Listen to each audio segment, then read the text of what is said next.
Hi, I'm Jonathan Jenkins, Director of Logistics for Peacocks, and I run the e-fulfillment site.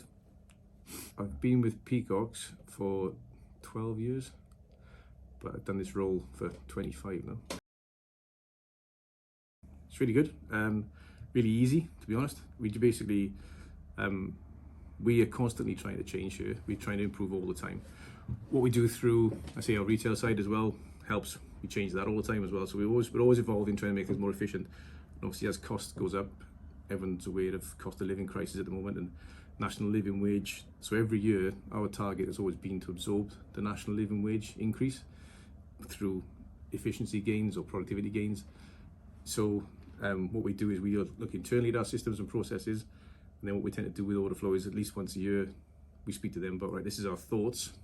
What can we do system-wise to help achieve that? And it's quite easy. No, in fairness, sometimes it's like it's not our problem. You need to go to someone else, because obviously we have multiple systems that all integrate and interact with each other. So my instinct is always to go to OrderFlow because that's our major one. But sometimes it's the bits that connect our front end website to our fulfillment site. It's the bits that connect that have fallen down. So I might go to Charlie or OrderFlow and say, "Oh, we're not getting orders through, panic stations." And you'll say, "Well, yeah, we're open and working. We're just not getting the information from somebody else." So you might not be able to help, but you never get a no.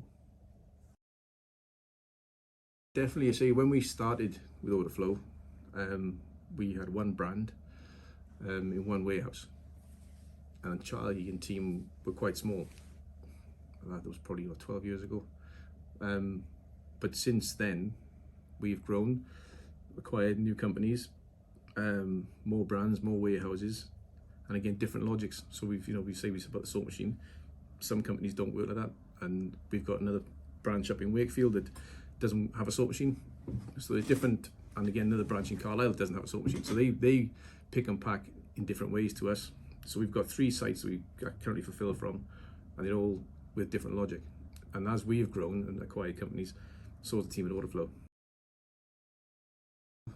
Actually, we put 2 tickets in yesterday, and we said, can we have these 2 little developments, please? Just views on the screen or whatever. And they actually came back with, yeah, that's in the next release. They've already thought of it before we have, which is like, okay, thanks for that. So yeah, so that was just yesterday. So they're really flexible at that, and say sometimes they think of ideas before we do. And I say it's really good because we do deal with other people that tend to be the blockers rather than OrderFlow. Yeah, again, it's a bit of a, Charlie's very accessible, which is probably, I shouldn't be saying that because you don't expect that as a customer. But we normally within work office hours, it's a ticketing system or a phone call, and they're based in the UK, speak English, so it's dead easy to get hold of them. The ticketing system, they're really quick on. And obviously there's a priority on tickets as well, so you can put, it's not urgent, can we talk about this soon, or obviously right up to kind of high profile emergency, help us out. And they respond to all of them quite quickly. But even out of hours and on weekends, I've had issues, and again, they're always available. Maybe they might not thank me for saying that, because again, they have private lives and they are humans and all that kind of thing, but Charlie's always available. There is an out of hours off number as well. But we are pretty much, we're 24/6 here.